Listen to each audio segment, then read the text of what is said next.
Back in the 1970s, there were two universities in the United States, the University of Florida and the University of IIT in Chicago, that initiated distance learning. And in those days, what distance learning meant was that we sent a signal to a TV set at a remote corporate site that enabled us to send our courses to working professionals in local industries like Motorola and Bell Laboratories. And that model functioned for a long time until some technology changes took place that have really, in my mind, revolutionized how we use technology in the classroom. And the first change was the internet.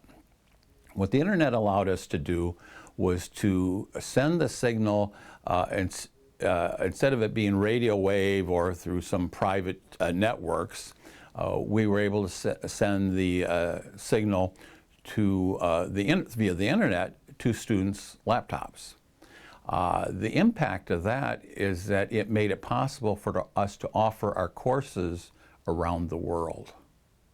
It's a big difference.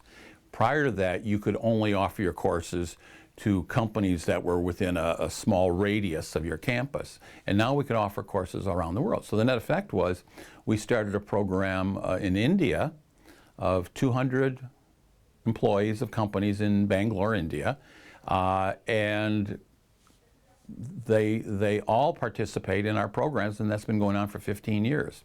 So that was the real big impact. And I think the other benefit was that as a student got into the program, prior to that point, if your company sent you someplace else, you had to quit the program and start another program in another location in another university.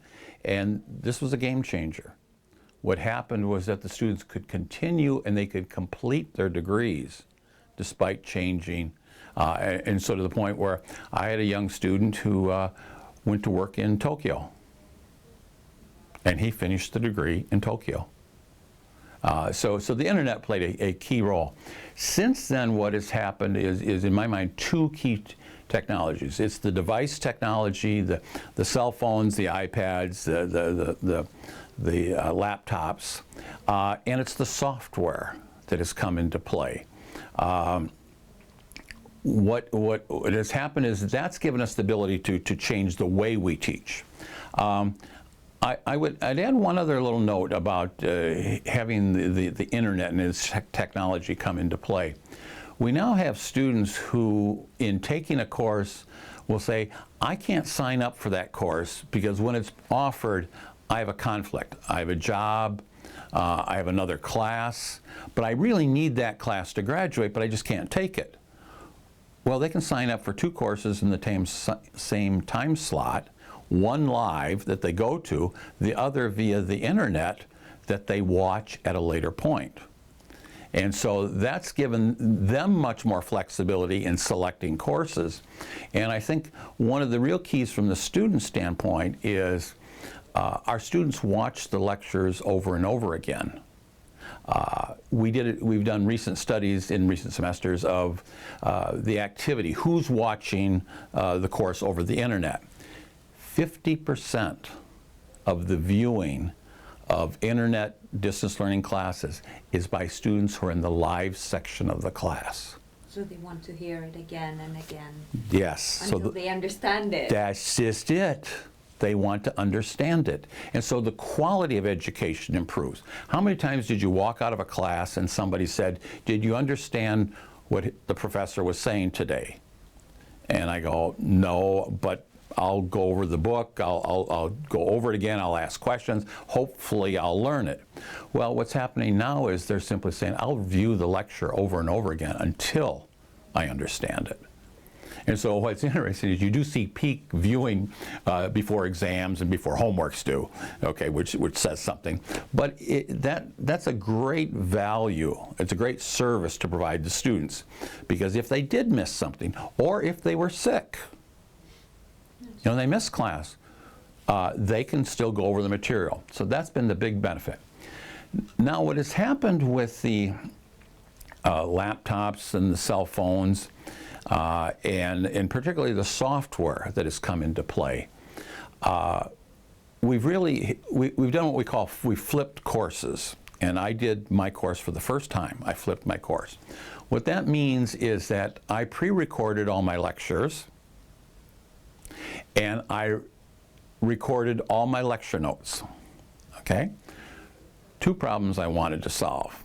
One, I wanted the lectures to not be interrupted by dialogue. I wanted to have a continuity to the presentation where I would give a quality presentation to the topic. And in the case of the notes, I didn't want the students to learn to be stenographers. I wanted them to be engaged with the concepts. So if I give them the notes, they're thinking along with listening to me, as opposed to paying no attention to what I'm saying, but just writing it down. Okay? So those are two things that we have posted on systems like Blackboard and some of these other software systems that are available. But in flipping the course, then one of the issues that comes up is, well, if you've pre-recorded the lecture, and if the notes are available, what do you do in the classroom? What's the role of the classroom? So that's been a challenge to figure out how to best use the classroom time. And so I'll go into a classroom, the students are there, and the distance learning students are there as well. So they're joining in on it. And what I've learned to do is I've learned to say, okay, you had to view the lecture before you came to class.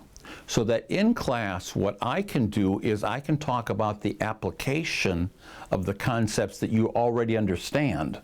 And we can have discussions over how we apply these ideas. And I can throw out some challenging problems to you and say, okay, how would we deal with this problem? Okay, and now what it affords me is now I have the time to slowly walk through the solution with you, which in a traditional lecture environment, you don't have time for that. You're so driven by having to deliver the lecture material and get it in that you don't have time for this discussions. And so what I find is I throw out a few challenging issues. We start discussing how you would apply the ideas, and I think that creates great value. I think it engages the students in the application of their knowledge, whereas the risk we historically had in education was that a student would learn the material to pass the test, and then a few weeks later they'd forget everything they learned. Okay, and what this affords me the opportunity to do is I'm big on applying ideas, giving them exercises that are substantive, where they actually have to demonstrate that they can apply their knowledge, and I think we're getting far better results. I think the students are showing that they've learned something, not just passed a test. Okay, and that's a big paradigm shift, but it also then puts you in a position of what do you do in class, okay? And of course, one of the other things you can do is you can review material. When was it? A review has always been an excellent idea. Students always appreciate it. They say, you know, the second time around, I got it. And so it affords the professor, and that's where I'm coming from here, is from the professor's standpoint, it affords you the time to do some things that historically you didn't have. And speaking about, of course, you have mentioned that you're pre-recording your classes and the notes as well. Could you tell us a little bit more about other technology you are using during your class? Is there any other technology, in-class technology, for example, that you're using and find it useful? Well, one of the things we can do is, of course, I noticed that you have some of the similar setups in your classes. In every class, you can plug in a laptop, and so we can show on the screen and to the students. We can engage in exercises that are dynamic, they're live, that are computer-driven. But we also have a device called an Elmo. And for those times when you don't have everything available electronically and you got to spontaneously generate some material, historically what you had to do was you had to go to the board, the whiteboard, and you had to write on the whiteboard. And then of course the camera had to follow you and you had to be able to write legibly. And what I found was that very early on, my writing wasn't as legible as it needed to be. The camera was chasing you as you're walking around. When I first started as a professor, I called myself a walker. I would walk amongst the students to make sure that they all were engaged. And I would talk to individual students during the class instead of just standing in front. Well, this change, what it's caused me to do is to say, well, you really can't necessarily do as much of that, and in particular the whiteboard, I can't be standing up there doing it. So what we have is a tablet where we can write on the tablet. And so anything that we need to spontaneously add, we can do, and that goes out as well. We have some technology that we do what's called post-production. And so if we have a professor who created a very elaborate diagram, okay, what they do in post-production is they try to clean it up so the students can actually see it and that they have that permanent record. My personal philosophy has been I've tried to avoid that. I've tried to spend more time before class so that all my visuals, everything that, I'm a very visual person, everything that's visual I've already got electronically. I've made sure that I've done a good job so that they have a permanent copy that's legible. Whereas if you are spontaneous, you can be spontaneous in discussion. That hasn't changed. That's still going on in distance learning. You're still, that spontaneity is there. But your spontaneity in drawing things on a board is one where I think we have better tools to deal with it. And if in cases where you haven't done it in advance, we have a post-production that cleans things up. There's a cost associated with that, and in some sense we'd like to eliminate that if we could. But it just shows you we're in an exciting period of time where the tools that are available are tremendous, and one that we're just getting into, and I think the forcing function is coming from the for-profit schools in America. It's organizing material where you would put students through a series of exercises, okay, that they would do on their own, and they would demonstrate various skill levels so that by the time you got to class, in other words, they've had this electronic interaction, but by the time you got to class, you could assume they've had it. And now you're saying, okay, based on what you learned doing that, let's change the problem. Okay? I taught you how to do it this way. Now, what if I changed all the assumptions? Okay, now what are you going to do? How are you going to adapt your idea? And in my particular area of study, one of the areas where I have been successful in life for consulting with big companies is I've had to adapt ideas. And so I always tell the students, you know, when you get out there, you don't get to just take a textbook answer and apply it. Life isn't that simple. It's about, did you learn enough, and did you learn how to adapt your ideas to fit the circumstances? And so what I find is with this luxury of me not having to spend all my time with the basic lecture because I've pre-recorded, and it's much like a book, what I've assumed is I presume you read the book. Well, now what I'm saying is I presume you've listened to the lecture. Okay? Because it is more interesting to students than reading. Seeing the lecture visually is much, much more interesting than reading the book. How many times do students fall asleep reading a book because they got bored? The visuals, they tell me, oh, I watched that visual 3-4 times and I'm still stuck on this one point. Could you clarify this? Well, that tells you something. That, you know, that they were that engaged. So it's causing us now to look at how do you use the classroom setting. What are you trying to get out of it, and what freedoms do you now have, because you're not encumbered with, oh, I got to give that same lecture over and over again. And so to me it's exciting. I'm flipping all my courses. I have one that's a little bit more of a challenge than the others. I'm not saying that every course is as easy, but we've been very satisfied with it. And I think the big thing that I like is you talk to a student's eyes in class. And you know when you're talking to the camera, you're talking to somebody out there as well. And so you try to engage as if you're conversing with the person. And what you're trying to do is you're trying to get them engaged in the exchange of ideas, much like what typically goes on in business school. You have discussions. You're supposed to have this exchange of ideas. And I think in a lot of areas of traditional education, we lost that. We just lectured and the students recorded what was going on, and they didn't fully pay attention to what they were hearing.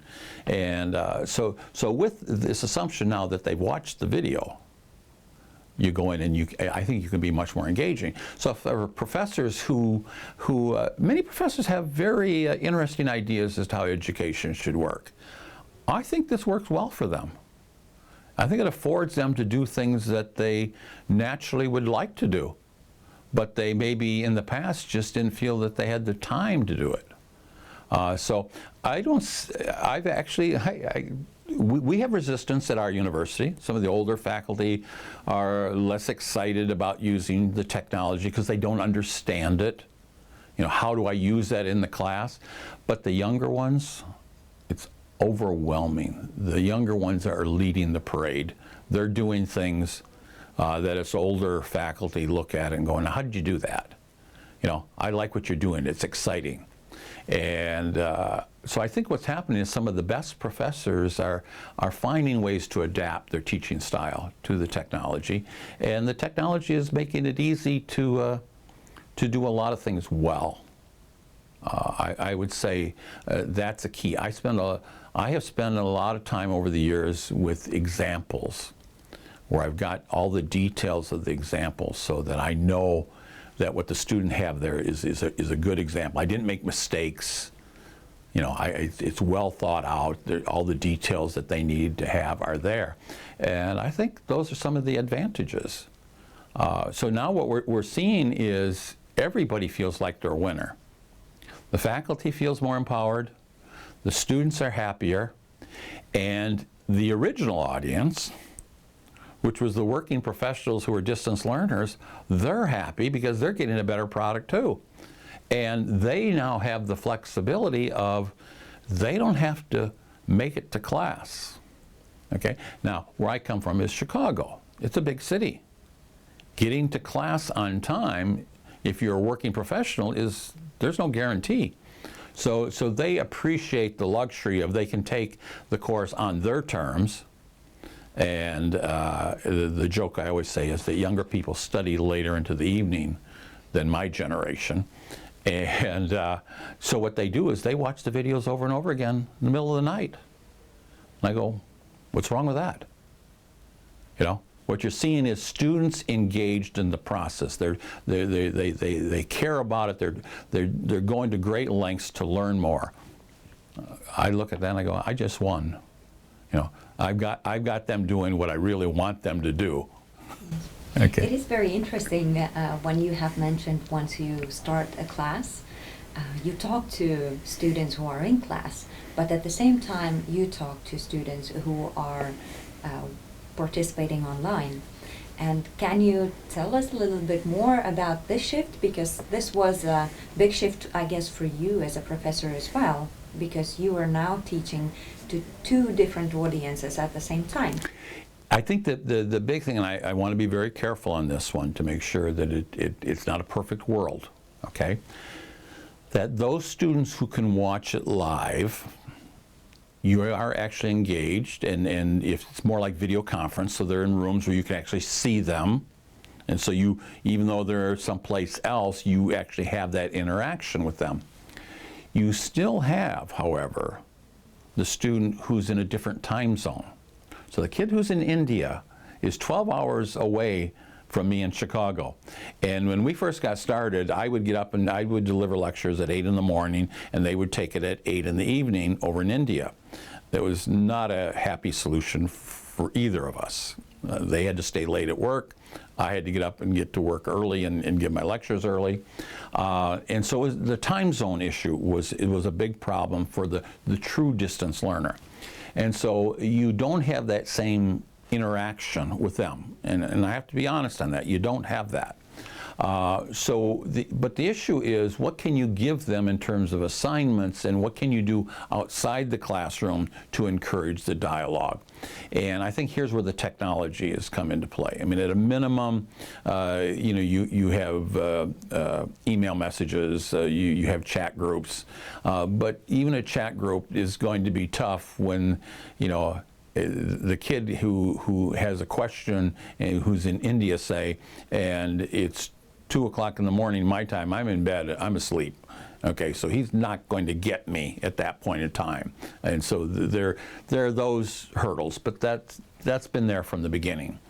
And the key in my mind is, despite some of those differences, has there been quality of education? I look at quality of education in two ways. Have the students performed as well that are truly the distance learning students? And the answer is an overwhelming yes. I can look at their homework. I can look at what they do. It's just as good statistically as the kids in classes, same distribution of success. So I see no problem there. I think the big difference, and that's why I always recommend students to take the course live, but watch it over and over again